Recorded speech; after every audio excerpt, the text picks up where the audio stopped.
Zum Glück ist Freitag. Mit dem Fabian Unterdecker. Gott sei Dank ist Freitag, obwohl ich schon fast nicht mehr weiss, was am Montag, Dienstag, Mittwoch, Donnerstag war. Darum schauen wir noch mal resümieren. Wir stimmen ab das Wochenende, um mal ein bisschen noch in die Zukunft zu schauen. Vielleicht haben wir nächste Woche noch das Kuvert runtergelassen. Wir stimmen ab zum Beispiel über die Wehrpflicht. Brauchen wir die noch oder ist das Modell überholt? Wir fragen ganz einfach unsere muntere, wehrhafte Freitagsrunde. Nationalrat Christoph Mörgeli, soll das Militär freiwillig werden? Ja, wenn in der Schweizer Verfassung die Wehrpflicht nicht mehr vorgeschrieben ist, dann hilft nur noch eine Söldnerarmee, verstehen Sie das Positive daran? Wir würden uns über noch mehr Asylanten freuen, gell Sie? Auf jeden Fall müssten wir uns auf die verlassen, die eben freiwillig antreten würden. Nationaltrainer Ottmar Hitzfeld, Sie haben einen Vorschlag. Doch nachlegen, die Schweiz könnte meine Fußballnationalmannschaft als Armee einsetzen und die Männer haben Ausländererfahrung und schon häufig gezeigt, dass sie schießen und treffen können, wenn sie einen richtigen Anschiss kassieren. Shaqiri, Sherdan. Apropos, in Sachen Fußball, es war eine gute Woche gewesen. Basel schlägt das grosse Chelsea in der Champions League. Ich kapier's nicht.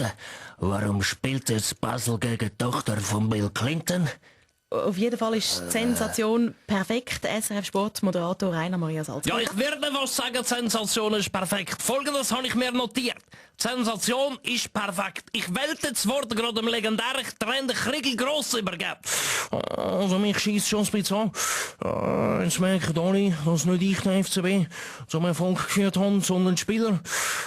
Und erst noch ohne den Alex Frey. Ja gut, ich habe richtig Laune zum Umspucken. Das macht mich traurig, dass es meine ehemaligen Kameraden auch ohne mich lustig haben. Doch, mich hat es gefreut, dass sich statt der Mittelfinger der Daumen in die Luft gestreckt hat. Ja, so Zeichen braucht der Bundesrat Ueli Maurer nicht. Er braucht Wort. Letzte Woche hat er ja einem Kameramann im Bundeshaus Aff gesagt.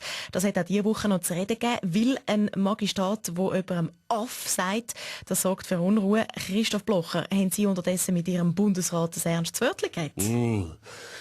Pfui, Frau Lutherschlager. Das dürfen wir nicht mal bei Aff sagen. Der Neger hat es uns schon verboten. Aber der Aff lassen wir uns nicht nehmen. Lassen wir uns nicht nehmen. Baschi? Ja, mit dem Aff habe ich sicher nichts angefangen, wie gesagt, aber ich habe mal ein Lied über ein anderes Tier geschrieben. Komm, bringen heim, komm. Zum Glück ist Freitag.